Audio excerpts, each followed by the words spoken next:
Conversas Unitierra presenta conocimiento del territorio ancestral de la Línea Negra y comunidades indígenas de la Sierra Nevada.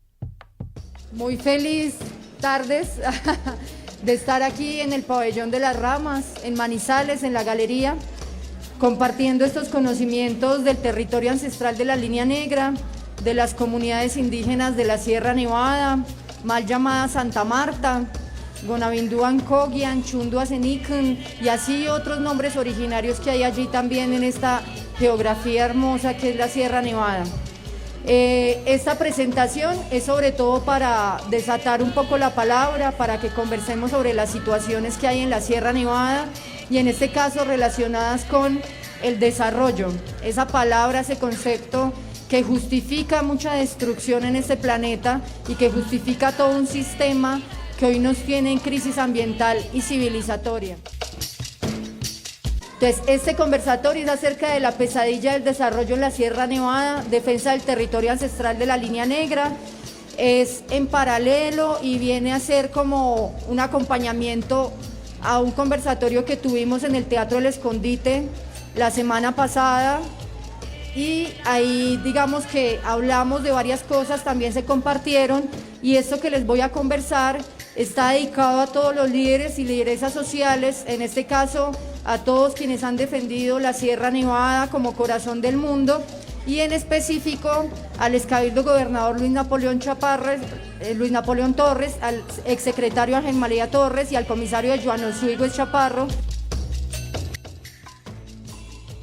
Y como ustedes ven, el secretario y el comisario. Y en este caso el proceso jurídico se hace y los culpables son el Ejército Nacional, y ustedes pueden encontrar en el libro como el libro que está por allí, que es Camino en Espiral, no se llegó, digamos, a una profundidad en la acusación a estas personas que están allí. Les quiero como mostrar un poco de este video para contextualizar este mundo de la sierra. Bueno, tenemos acá el Mar Caribe, ¿cierto? Al norte de Colombia. Esta es la Sierra Nevada, llamada Sierra Nevada de Santa Marta, pero les digo, se nombra de otras maneras con los nombres originarios. Va de los 0 metros en el mar o en la mar aquí hasta los 5.775. Es la mayor altura de este país, es la mayor altura de Colombia y la mayor altura del litoral del mundo, de todo el planeta, que tiene esa altura de los 0 a los 5.775. Aparte de eso, la sierra tiene 4.000 metros hacia abajo, entonces es una cadena montañosa que es más o menos de 9.000 metros, tanto sobre el mar como bajo la mar también. Y acá ustedes si se ubican, bueno, aquí está Santa Marta, Riohacha, Valledupar por acá también, y pueden ver esa gran riqueza hídrica que tiene la sierra, y debido a que la sierra es muy escarpada y a esta, digamos, ubicación geográfica, hace que sea muy importante en la biodiversidad de este planeta, o sea, no solo para Colombia, sino también para el mundo. Ahí tenemos varias áreas protegidas que ya lo vamos a ver. Estos son entonces los chunduas o Gonabindúa, los picos nevados de la Sierra Nevada. Vemos también la mar, este es un lugar que se llama Cabo Tortuga, es un lugar sagrado. Ahí estaba el padre espiritual que hace que las enfermedades que vienen de afuera no entren a la Sierra Nevada, él está ahí en una esquina. Y podemos ver entonces el contexto de la sierra, desde la mar hasta los picos nevados. Y acá podemos ver el fondo marino, el bosque seco tropical, esa Isla Aguja al frente de Taganga, dentro del Parque Nacional Natural Tayrona. Y podemos ver el páramo también, ese es un cóndor que está en el páramo, que pertenece, digamos, como cuidado a los Iku, a los Arhuaco. Aquí tenemos entonces ya el mapa de la Sierra Nevada, y aquí podemos ver algo que se llama el territorio ancestral de la Línea Negra, este sistema de espacios sagrados que aquí está graficado en negro. La Línea Negra va mucho más allá, obviamente, de eso. Es un concepto ancestral de origen del mundo, de origen de la vida, pero esta ha sido como unos diálogos que se han tenido con el gobierno nacional, como una forma de reconocimiento de este sistema de lugares sagrados que tenemos en la base de la Sierra Nevada. Aquí tenemos los resguardos indígenas. Este es el resguardo Arhuaco de la Sierra Nevada. Este es el resguardo Coguimalayo Arhuaco, que tiene la salida al mar. Este es el resguardo Cancuamo. Y este chiquitico acá es el resguardo Bucinchama, que también hace parte de los Arhuaco, del pueblo Arhuaco como tal, que ahora se autodefinen como IC, que IC en su idioma significa gente. Entonces, esto es para ubicarnos un poco. Están también los límites político-administrativos de La Guajira, Magdalena, Cesar y las ciudades que les comentaba de pronto para que ustedes se vayan ubicando. Aparte de eso, tenemos 2 áreas protegidas como parques. Este es el Parque Sierra Nevada de Santa Marta, este es el Parque Tayrona, este es el Santuario de Fauna y Flora Los Flamencos y Santuario de Fauna y Flora Ciénaga Grande de Santa Marta. Aquí está la ciénaga, entonces ahí nos vamos ubicando geográficamente. Ya vamos a ver es cómo esa pesadilla del desarrollo está ahí. Entonces este es un lugar llamado Termoguajira, ¿sí? Este es un lugar que es así, digamos que no es que se superpongan las fotografías, sino que es una empresa térmica de hace mucho tiempo que sigue existiendo allí, en la cara norte de la sierra, al borde de la mar. Este es Santa Marta, al lado del puerto en Santa Marta, ese es un indígena Iku. Y este es uno, digamos, de los documentos en los cuales me fundamento para hablar y para que conversemos, que es algo que hicimos junto con los 4 pueblos indígenas. Es el plan de manejo de los parques Sierra y Tayrona. Esto fue más allá y se llama Hacia una política pública ambiental del territorio ancestral de la Línea Negra, de los pueblos Iku, Caga, Babuya, Cancuamo de la Sierra, y tiene estos nombres en idioma que se llaman Yuisinka, Yuisintama, Mama Sushi y Shema Mashiga. Entonces es más allá que 2 planes de manejo de 2 áreas protegidas. Es la semilla de la política pública ambiental para la Sierra Nevada. Entonces los invito en algún momento, si lo quieren leer, está por internet, es el plan de manejo de las 2 áreas protegidas y lo hicimos, y en este momento yo trabajaba para Parques Nacionales Naturales de Colombia, en el Parque Sierra Nevada y en la Territorial Caribe, y en algún momento también con el Parque Tayrona y con los 4 pueblos indígenas. En el marco de la realización de este plan de manejo y por dinámicas que se dieron en la zona, fue asesinado Wilton Fauner Orrego, que era compañero de trabajo mío, y ahí está su esposa y su hija, está su esposa Zaida, y ahí están ellas en la Trocal Caribe. A Wilton lo mataron, él vive en el Don Diego, y lo mataron en la zona del Don Diego. Las diferentes amenazas que tenemos en la sierra son muchas, y comienzan fuertemente como unas amenazas muy grandes en el proceso de la colonización hace 500 años, y en este caso la evangelización. Entonces, una de las primeras afectaciones que se le hace a las comunidades es decir que ellas no deben creer en lo que creen, sino que deben creer en unos dioses que vienen de otro lugar o en un dios en específico, y es la evangelización tanto católica como cristiana, que hoy sigue perdurando las misiones evangélicas, y eso ha, digamos, mellado mucho en lo que es el sistema filosófico de los pueblos originarios de la sierra y la forma en la que ellos conciben y viven el territorio. Entonces, primero hay una colonización de pensamiento y luego se dan las colonizaciones físicas. Entonces, eso es lo importante de ver cómo las bases ideológicas y las bases filosóficas son fundamentales en lo que ya vamos a ver, que es ya la expresión de ese desarrollo. Tenemos un desplazamiento y pérdida del territorio ancestral, el no reconocimiento del estado de varias cosas, esos polos de desarrollo que se hablan ahí, la afectación en sí al ordenamiento territorial ancestral y por ende la afectación a los sitios sagrados y sobre la autonomía territorial. Aquí tenemos un mapa con los que voy a hablar, digamos, en general de las afectaciones en la Sierra Nevada. Este mapa se llama Mapa de Huella Espacial Humana. No sé si ustedes saben de eso. Ahorita se mide como la huella de carbono. Por ejemplo, si nosotros compramos un producto que viene de Europa, unos bananos deshidratados que vienen de Europa, entonces no es solo el proceso de que el banano llegue a Europa, porque no es de allá, que se debe madurar allá, que lo deben deshidratar, sino que debe regresar. Entonces todo eso es una huella de carbono, pero también todo lo que nosotros hacemos en el planeta y en la parte natural va dejando su huella, va dejando su implante, digamos, en la geografía, en la biología. Entonces ya hay algunos biólogos y economistas ecológicos que se pensaron esto, de la huella espacial humana y de la afectación del humano en el lugar, y corrieron varias variables para ver este mapa que vemos ahorita, que les voy a decir que son estas.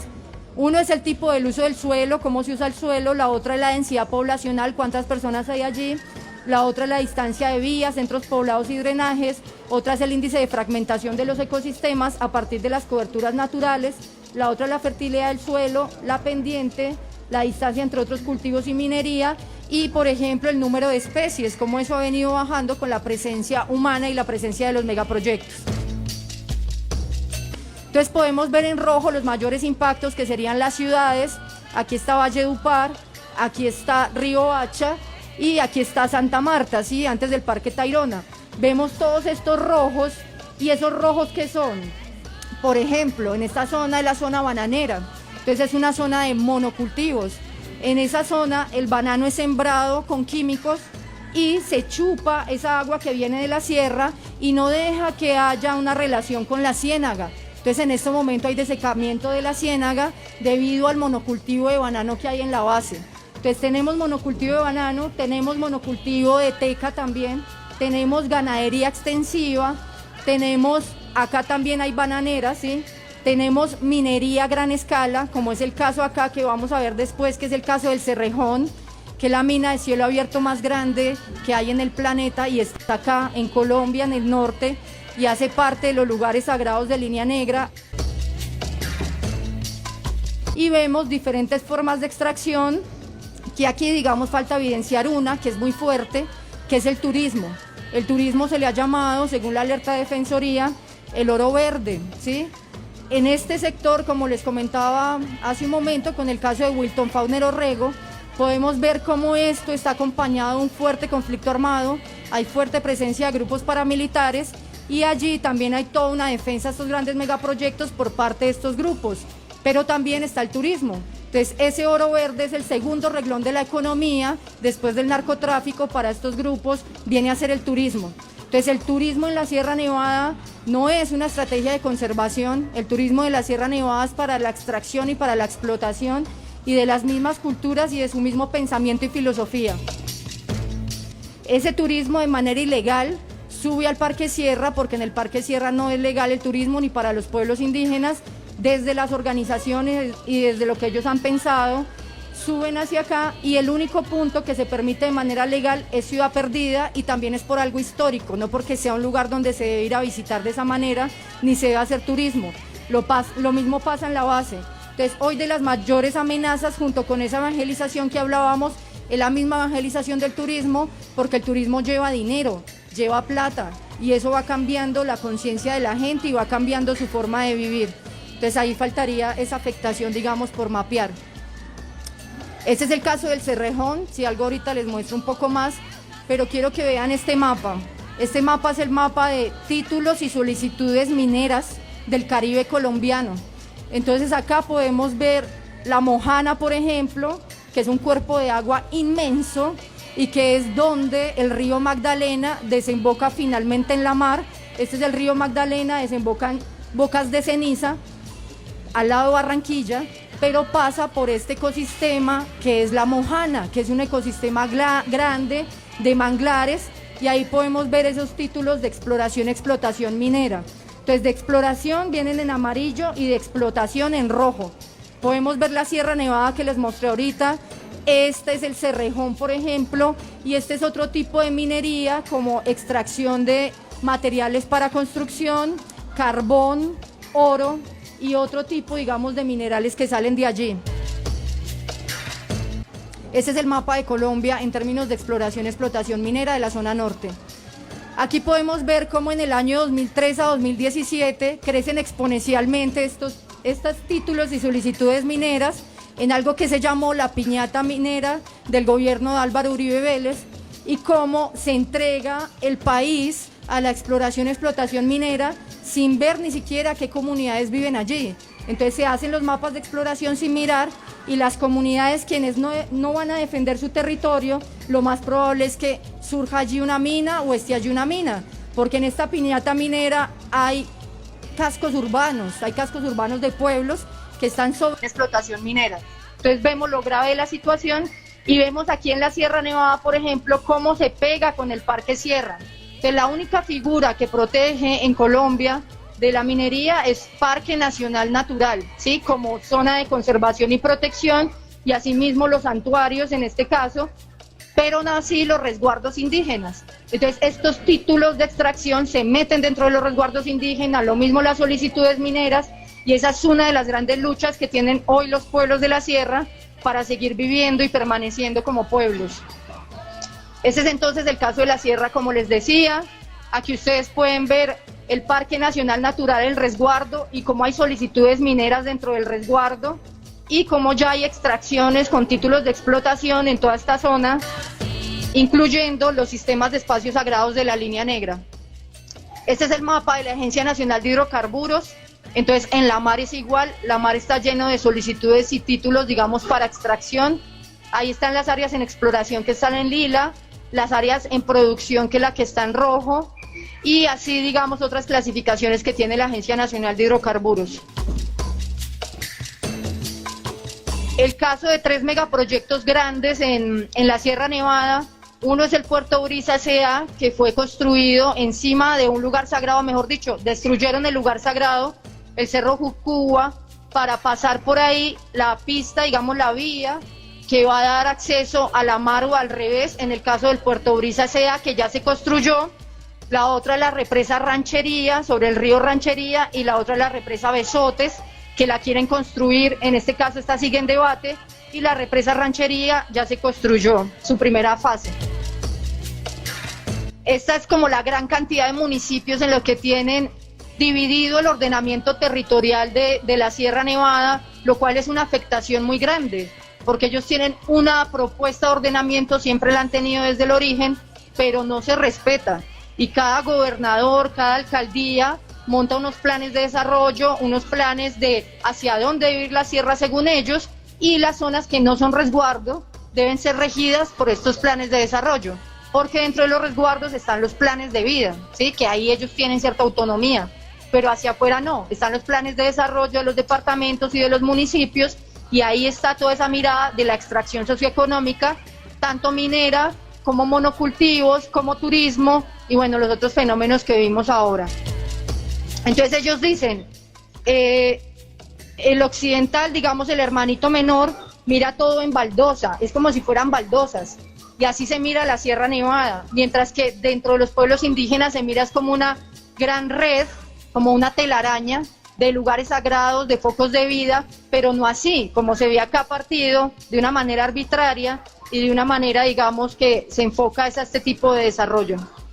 Este es uno de los casos de una bananera que se dicen orgánicos, pero no lo son, que son los Dávila Bondano, y tuvo que ver, digamos, con lo sucedido también con la salida de Julia Miranda de la Dirección de Parques Nacionales después de firmado el plan de manejo y otros conflictos en el Tayrona, debido a una demanda que ellos tenían sobre esas bananeras que tienen sobre el Parque Sierra, y que se hablaba que tenían 7.000 millones de pesos, ¿sí? Que debían pagar al parque, debían pagar a la nación, y eso tiene una evolución jurídica que no ha podido realizarse y que tuvo que ver, digamos, con lo que sucedió en la Sierra Nevada.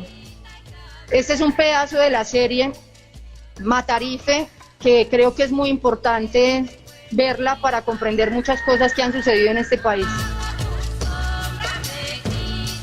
No nos dan el permiso. Parques nacionales pongan todos los obstáculos que impiden que haya desarrollo de infraestructura turística en el Parque Tayrona. Después se sigue hablando del agroingreso seguro, y esto también, digamos, que tuvo su impacto en la Sierra Nevada, porque son estas familias también beneficiarias de este desfalco de la nación que se llamó agroingreso seguro. Luego, después de ver toda esa parte, digamos, como oscura, negativa, también que se cierne sobre la sierra, está la defensa ancestral de estos pueblos milenarios, y hoy hay una herramienta, digamos, muy importante, pero primero vamos a hablar de esa resistencia a la Línea Negra. Entonces, esta resistencia está fuertemente anclada en la tradición. La filosofía de los pueblos originarios surge de una relación detenida y estrecha con el territorio. Pensar es ya estar en un lugar específico con geografías específicas. Caminar la palabra ancestral es en sí mismo defender el territorio. Aquí ustedes ven varios mamos.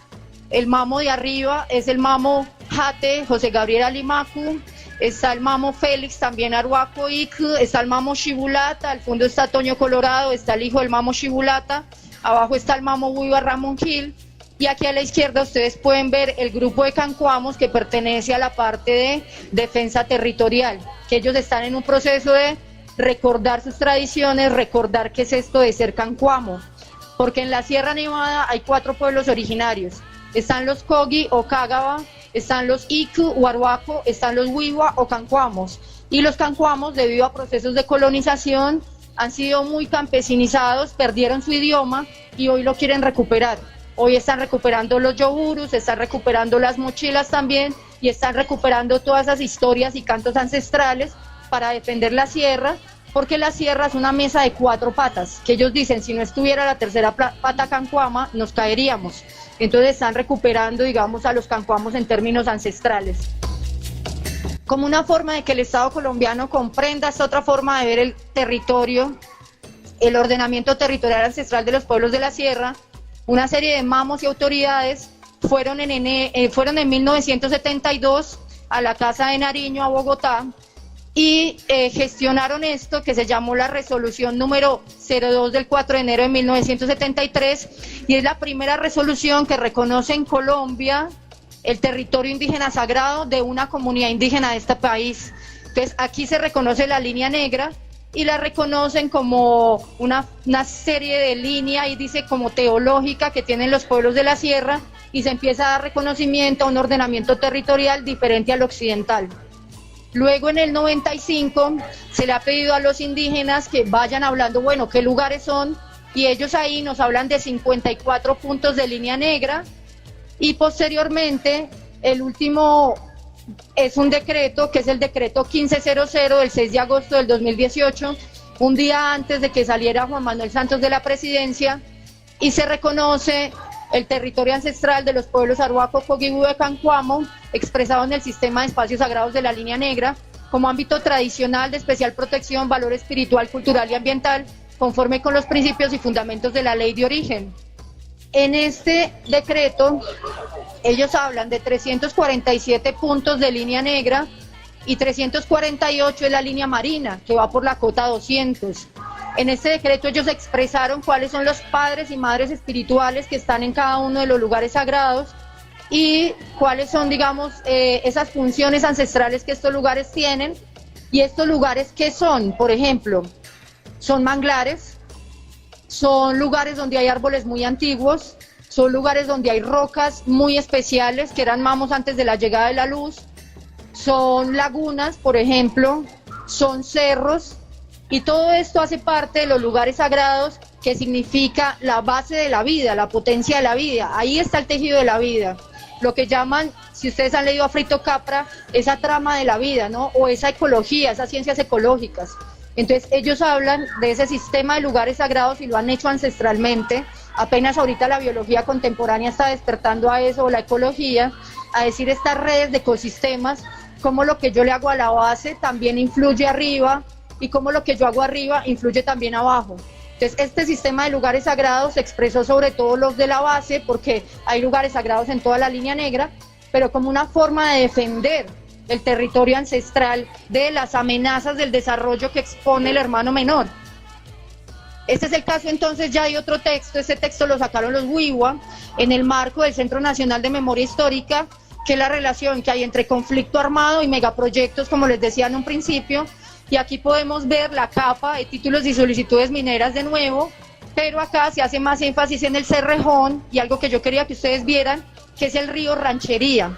El río Ranchería nace en la Sierra Nevada, es un lugar sagrado de los Huiwa sobre todo, pero de los 4 pueblos, pero nace en territorio Huiwa, baja, recorre esa parte, y miren cómo voltea acá, y finalmente desemboca en Río Hacha.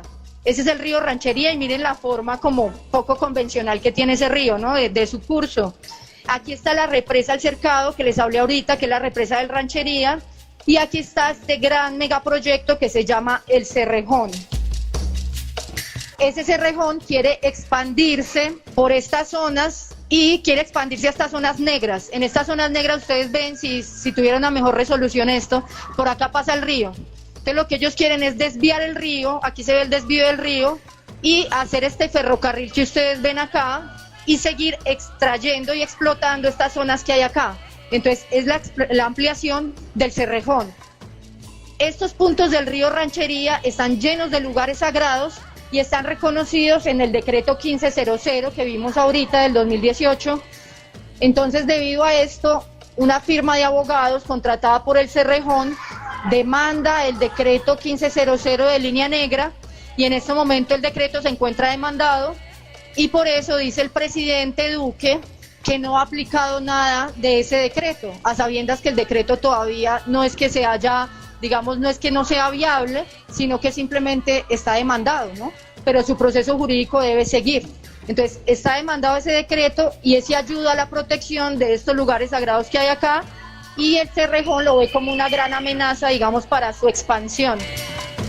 Debido a eso, nosotros en la clínica sociojurídica hicimos una coadyuvancia para coadyuvar a los pueblos indígenas de la sierra en la defensa del decreto, y en ese marco fue que hicimos este video de Otra Conversa Unitierra, que ustedes lo pueden ver por YouTube, sobre qué es la línea negra, por qué defender la línea negra, qué está pasando en la línea negra. Hablan varios abogados de varios lugares, hablan desde las comunidades indígenas, el mayor Cayetano Torres, como les digo, que ya murió el año pasado, Yanelia Mestre, que es líder indígena también de la comunidad, Valentina, que es abogada, y yo pues que estoy ayudando a tejer la palabra. Esta coadyuvancia que se presentó entonces también por parte de la universidad hace parte de esta campaña que es Salvemos el Corazón del Mundo, 1500 latidos por la Sierra Nevada. Es en defensa del territorio, en defensa de este sistema de lugares sagrados que se propone en el marco de la filosofía de la sierra, y ahí está esta campaña, pues que todos los que estamos acá, todos los que están viendo también, pueden apoyar de que siga siendo vigente el decreto de Línea Negra, y decirle al Estado colombiano aplique algo que ya está firmado. La propuesta, digamos, de a pie, y la propuesta que tenemos dentro de la Universidad de la Tierra, la Universidad Sin Fronteras, de acá desde el pabellón de las ramas, de la Galería de Mercado, es un proceso de descolonización, y para eso nosotros tenemos que mirar a esos grandes maestros, esas grandes maestras que son los pueblos originarios que tenemos en este país. Tenemos más de 65 idiomas, tenemos más de 112 pueblos, y nosotros solo hablamos un idioma, que es el castellano. ¿Qué pasa con esos otros idiomas, esas otras formas de ver el mundo? Y lo mismo con esos grupos étnicos que defienden su territorio, que tienen otras formas de vivir y que tienen otras maneras también de desarrollo. Como ellos nos enseñan que hay otras formas de vivir, está el buen vivir, el sumacamaña, el sumacausay, está el vivir sabroso también de las comunidades afrodescendientes. Entonces, en ese proceso de descolonización, pues también hay varios impulsos, digamos, escritos. Esto hace parte de la memoria de los mamos, es una serie de libros que ha ayudado a compendiar Jesús Ortiz y Nora Díaz. Se habla con los mamos, se entrevista a los mamos, se pone una grabadora, y luego esas grabaciones son transcritas en estos libros. Entonces tenemos, por ejemplo, Universo Orba, Ordenamiento Ancestral y Permanencia Cultural, No digan que nadie les dijo nada, y el último, que es Tradición y Memoria del Corazón del Mundo, que es la entrevista a dos jates Cogis Cágaba, que está José Gabriel Alimacu, y el jate Sebastián Loperena, y es la palabra de ellos directamente hacia el mundo, qué es lo que ellos están diciendo, cuál es su propuesta, pero al mismo tiempo hablando a sus comunidades. ¿Esto por qué está pasando en la sierra? ¿Será que todo es culpable el hermano menor, o nosotros también tenemos algo de culpa? Porque nos falta cumplir más la ley de origen, porque nos falta cumplir, digamos, más lo que somos, porque estamos perdiendo nuestras tradiciones, estamos perdiendo nuestros idiomas, estamos perdiendo el yoguro, el poporo, en vez de estar poporeando estamos pegados del celular, y otras cosas, bueno, que ellos van diciendo en esos libros de lo que está pasando en las comunidades. Más allá de eso, tenemos este tipo de cuestionamientos que ellos nos hacen. Este es un lugar sagrado en el lado de Dibuya, cerca al puerto, que les decía en un momento Puerto Brisa S.A., pero esta es una zona de recuperación, es un lugar sagrado que se llama Jabatañi Huascaca, es la salida al mar de los Cágaba, y ahí ellos preguntan, esta playa sagrada para los indígenas, ¿y para ti? O sea, para nosotros esos lugares naturales, de gran especialidad natural, ¿son sagrados o no son sagrados? ¿O para nosotros qué es sagrado? Entonces es esa discusión de nosotros qué consideramos como sagrado, a sabiendas que los pueblos originarios no tienen la distinción entre sagrado y profano. Eso es algo que es de Occidente, digamos de la modernidad, pero que en los pueblos originarios caminar, por ejemplo, es tejer en el cuerpo de la madre. Entonces todas estas prácticas son sagradas. La diferencia de los seres humanos que hemos venido desequilibrando lo positivo y lo negativo, pero debemos llegar a ese equilibrio de nuevo y por ende el concepto de sagrado para los pueblos originarios es diferente a lo que es en Occidente o la tradición europea occidental. Bueno, esa fue mi tesis de pregrado en algún momento que la laureó la universidad. Aquí pueden encontrar más sobre esto de la línea negra, los megaproyectos, del puerto multipropósito en Dibuya y otras escrituras, porque es una escritura un poco más académica, como veíamos ayer en la clase de filosofía, ¿cierto? Entonces tiene un capítulo que es teórico, que propone unos conceptos que no necesariamente yo ya pienso así, esto fue hace 12 años, pero que están ahí, que eso es muy válido por la etnografía y es otra forma de plantear los problemas, de escribir esos problemas y las posibles soluciones. Y este es el libro que les mostré ahora, que lo hicieron los Wiwa en el marco del Centro Nacional de Memoria Histórica, se llama Ruama Shama, desde el corazón y el pensamiento del pueblo Wiwa, y muestra la relación que hay entre el conflicto armado y los megaproyectos. Entonces es literatura, digamos, a consultar.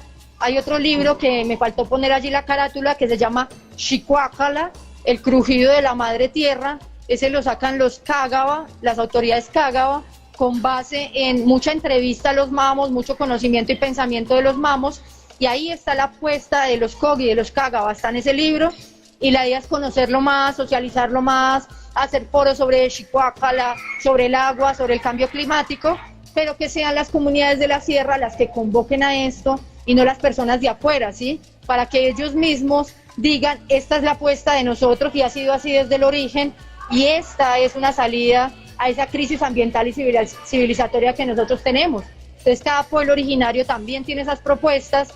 Es el caso, por ejemplo, de Imika Tarirú, que son los sirianos, mal llamados sirianos, que son los Tubumurimasa, o los Emberas, o tantas comunidades que tenemos acá.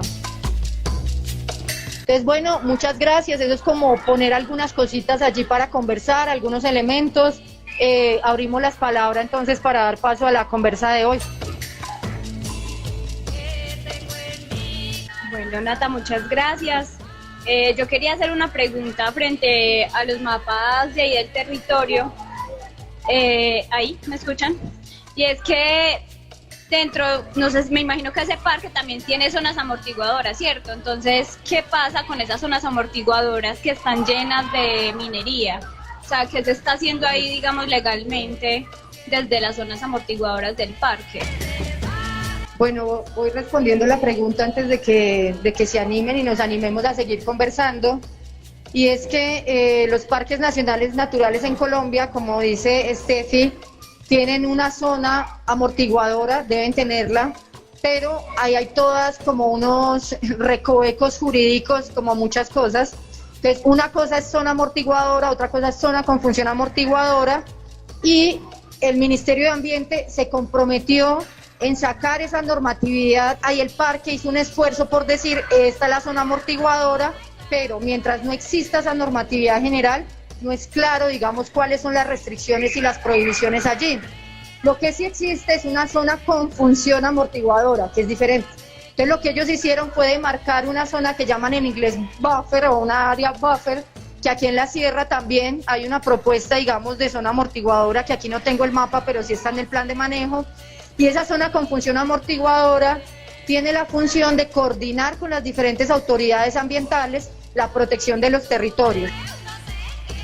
Una preguntita nomás, es que me impactó cuando usted dice que estaba por allá, ¿quién? El Mama, por allá subido en la cima de la montaña, y que no entraban enfermedades, entonces por allá nadie se enferma, o cómo era que espantaban entonces las enfermedades. Ya, yo te hablé de un lugar sagrado y que ese lugar sagrado tiene esa función, como para que vayan entendiendo qué es eso de lugares sagrados, porque creo que quedó ese vacío en el Teatro El Escondite y me lo hicieron ver también. Entonces, muchas gracias, doña Dora, por la pregunta. De las primeras imágenes que les mostraba es esta, Cabo Tortuga. Entonces, este es un lugar sagrado. Aquí hay una roca especial donde se ve la forma de un perfil y se ve haciendo una postura específica que tiene la función de que no entren como esas amenazas que vienen de afuera. El problema, que es lo que pasa con los lugares sagrados, esa es la función de ese lugar sagrado. El problema es que los lugares sagrados ahora no funcionan como deben funcionar debido a toda esa serie de amenazas y a que la sierra está debilitada. Por ejemplo, el caso de este padre espiritual allí, tiene unas chapas que se usaron para escalar. A la gente que le gusta escalar, a veces mete chapas en las rocas. Y a ese padre espiritual le metieron esas chapas, las tiene ahí, y se están oxidando porque ya ni siquiera sirven. El ecosistema de acá está un poco conservado, es bosque seco, digamos, que da la fuerza a ese lugar, pero ese lugar no está solito, sino que de ese lugar vienen desembocaduras de los ríos, que también son lugares sagrados, y que le dan fuerza a este lugar que está aquí. Entonces, no está cumpliendo su función como debe cumplir, por un lado, la misma situación del lugar sagrado en sí, por el otro, los pueblos originarios, otra práctica que tienen en la línea negra es hacer recorridos de pagamento, recorridos de ofrendas, ¿sí? Ellos pagan por todo lo que nosotros consumimos, por eso ellos dicen somos hermanos mayores y nosotros acá seríamos hermanos menores, porque ellos en el corazón del mundo, como allá se originó todo, cuando al hermano menor le gustó el machete, el carro, la tecnología, salió de la sierra, a ustedes les gusta eso, a nosotros tenemos en la parte espiritual, la parte de hablar con la naturaleza, pero digamos con los padres y madres espirituales que hay allí. Entonces ellos hacen una serie de ofrendas, de pagamentos alrededor de la Sierra Nevada, con esos puntos de línea negra que ustedes veían allí, y eso va alimentando a esos padres y madres espirituales que está allí, les va pagando y los va haciendo más fuertes. Entonces, este padre espiritual ha cumplido su función en la medida en que la sierra sigue existiendo. Y si estas comunidades no estuvieran allí, la Sierra Nevada, por su riqueza biológica, porque es al lado de la Mar Caribe, ¿sí? Tú tienes montañas, tienes esos grandes bosques que ustedes vieron en el video a Luna. Si esos pueblos no estuvieran, eso estaría lleno de resorts, de gente de mucho dinero viviendo en la Sierra Nevada y explotando y extrayendo ahí la naturaleza o haciendo el ecologismo de los ricos, que yo vivo aquí muy bueno, me ponen toda la tecnología, tengo el bosque allí, pero ¿qué implica tu forma de vida, no? Entonces la Sierra Nevada, si no estuvieran esos pueblos, estaría esa gente, ¿sí? O estarían esas dinámicas allí, más que ese tipo de personas. Estos padres espirituales han protegido en su medida, y madres, lo que tenemos hoy en la sierra. Si ellos dejan de existir, o por ejemplo, si vuelan esta parte de la roca, más amenazas les llegarían a la sierra. Entonces, desafortunadamente, pues no se cumple de manera impecable, esas amenazas siguen estando, ¿sí? Están allí, vienen del otro lado de la mar, porque si se ubica hasta la Mar Caribe, entonces viene de Europa, viene de esa zona. Por ejemplo, el Cerrejón que sale de La Guajira, que les comentaba ahorita, del Cerrejón, el mayor carbón que sale para calentar el invierno europeo, porque ellos se calientan con el carbón que sale de acá, por ejemplo, y esas son amenazas que vienen de allá, del sistema de desarrollo, sobre todo esos países que han llamado desarrollados, y a nosotros nos dicen subdesarrollados. Cuando vienen, explotan, sacan todos esos bienes de vida, y ellos se sufructan o viven de eso que nos están sacando, pero ellos sí son desarrollados y no se mira la explotación y lo que el modo de vida de ellos le cuesta al planeta.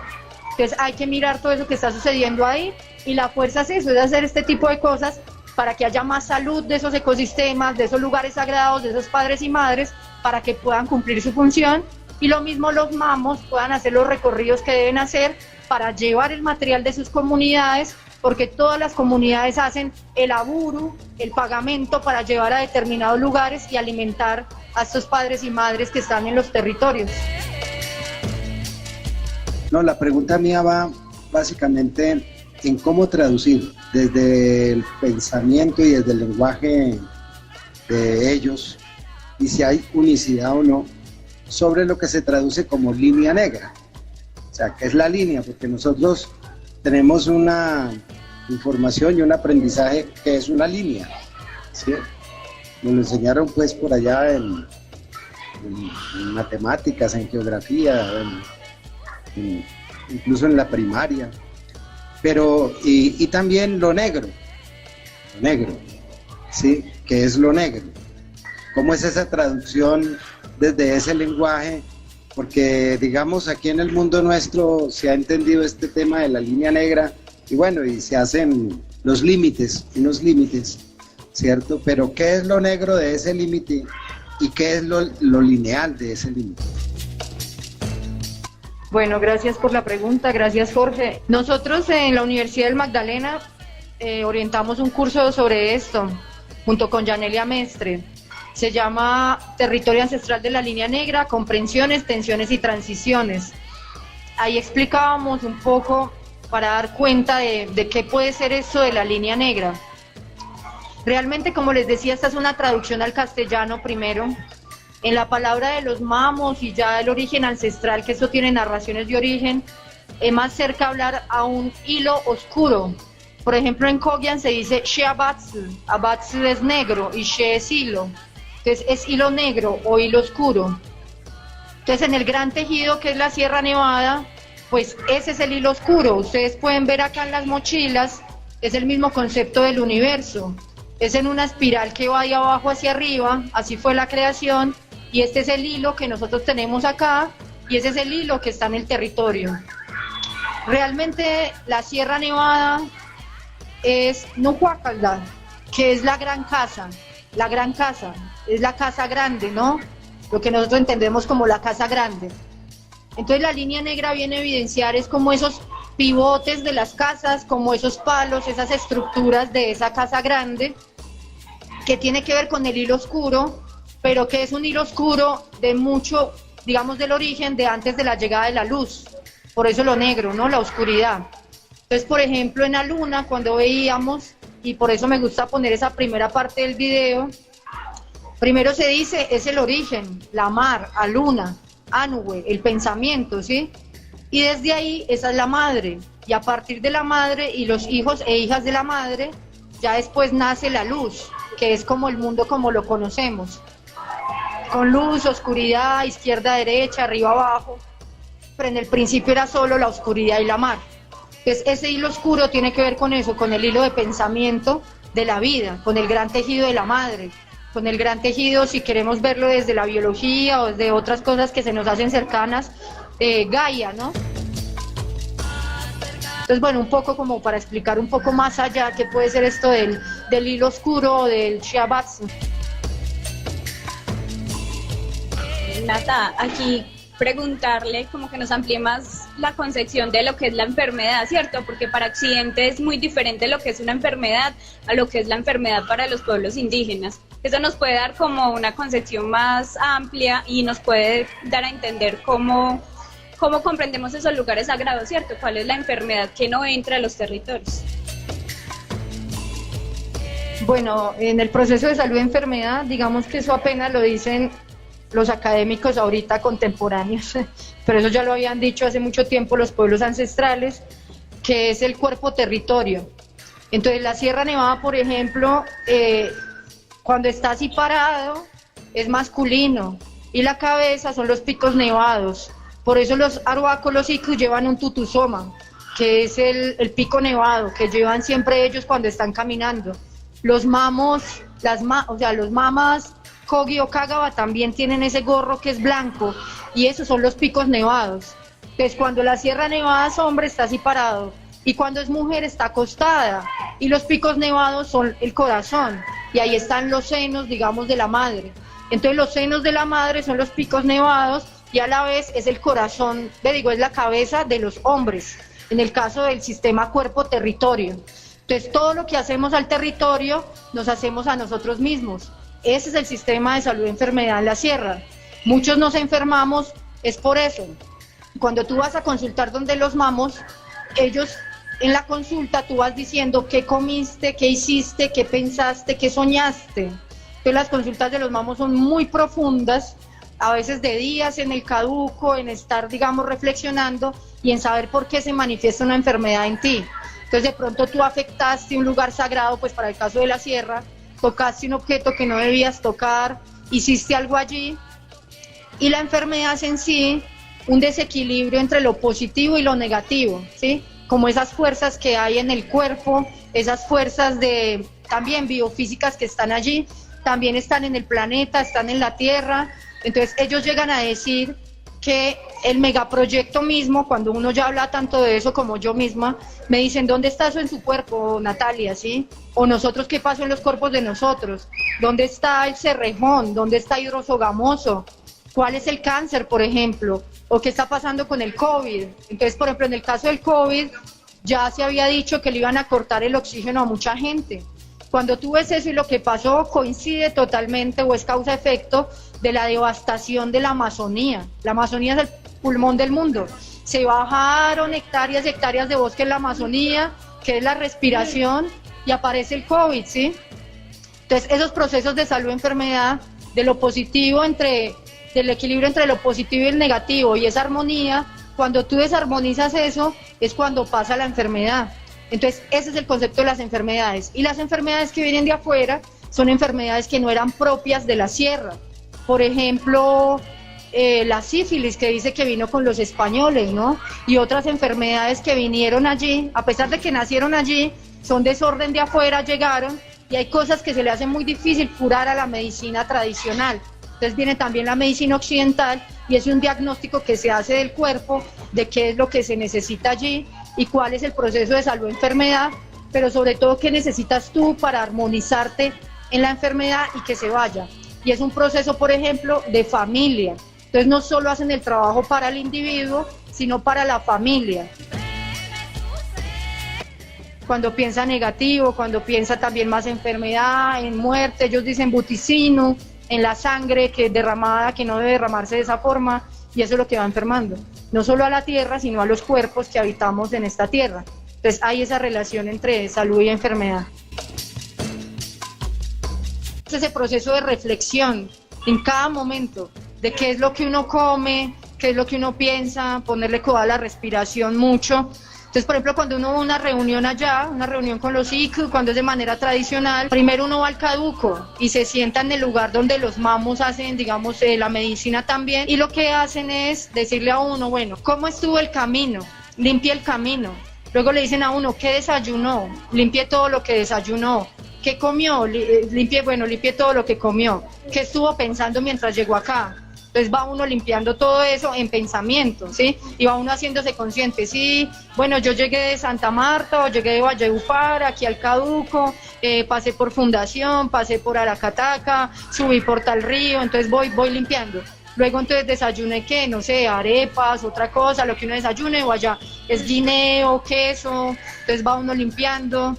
Y luego cuando ya llega a la reunión, pues digamos cuando uno le dicen, listo, ya limpió, puede uno acercarse a la reunión, le ponen otras cosas que son como unas grabadoras allí, y bueno, más allá de eso, está uno ahí como muy consciente de lo que está diciendo en la reunión, de lo que se está expresando, dónde está, y a partir de eso, después entrega eso a los mismos mamos, en el mismo lugar, en el mismo caduco, y ya uno puede irse, digamos, en esa labor ya la cumplió así, pero nosotros lo podemos hacer en la vida cotidiana, que es la conciencia de eso, la conciencia de cada acto que uno está haciendo, sobre todo ser consciente de la respiración, de la palabra. ¿Eso está aportando a lo negativo o está aportando a lo positivo?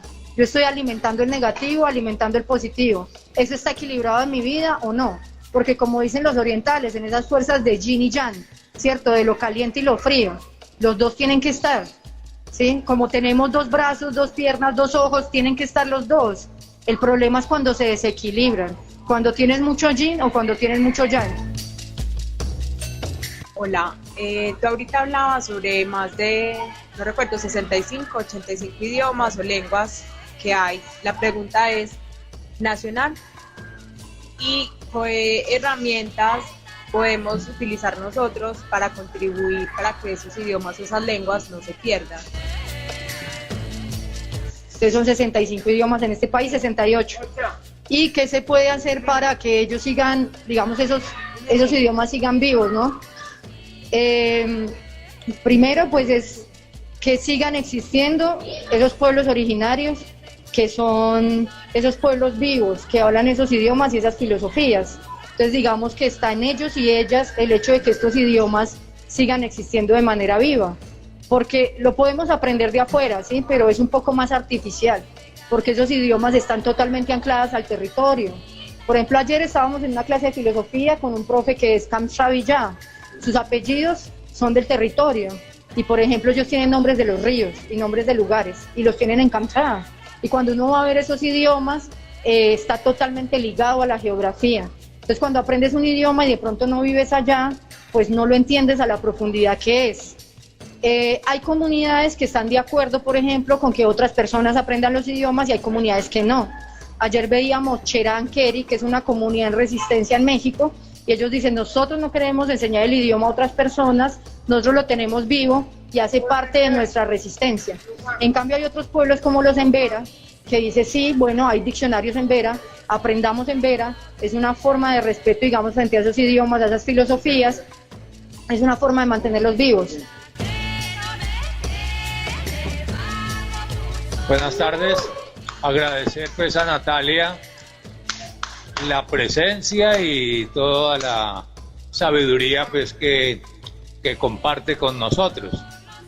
La pregunta es, ¿cómo es ese proceso dentro de la sierra con sus comunidades para la elaboración de los textos?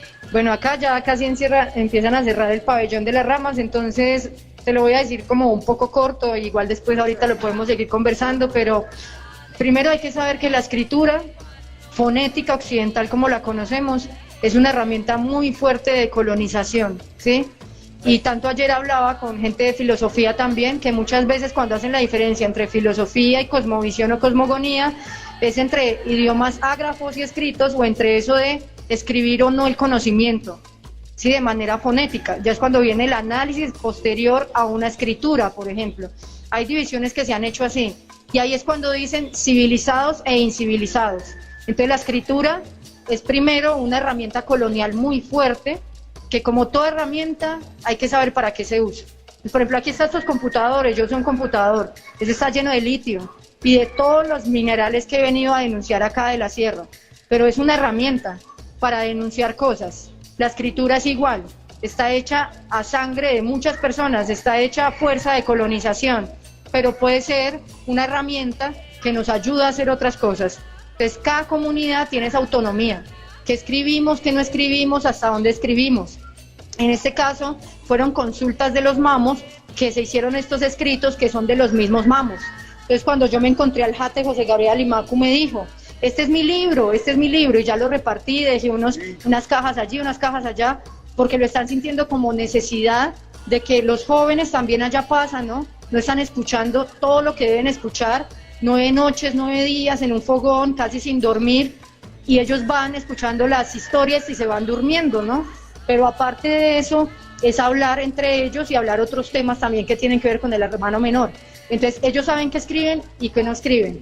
Entonces es muy importante la escritura como herramienta y para los pueblos originarios también, pero tenemos que saber hasta dónde, cómo y cuáles usamos, porque esa misma violencia del texto es la violencia jurídica que llega a imponerse sobre la razón de otras personas y que los abogados dicen, somos tan racionales y tan escritos que podemos hacer lo que queramos. En cambio usted no sabe escribir, le dicen a las personas, 5º de primaria, 2º de primaria, hay gente que no escribe, y la principal violencia es esa, es que usted no sabe escribir o usted no sabe leer, y eso ayuda mucho a abrir conciencia también, pero al mismo tiempo ayuda a toda esa masacre colonial que tenemos ahorita.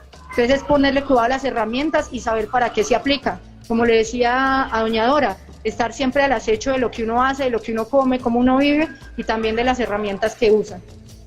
Entonces, bueno, muchas gracias para cerrar acá el espacio. Muchas gracias a Álvaro, a Carlos Adrián detrás de la cámara, a Wilmar que nos ayudó con el espacio, a la abogadera por acá, están allí, a las frutas, al plato que está aquí.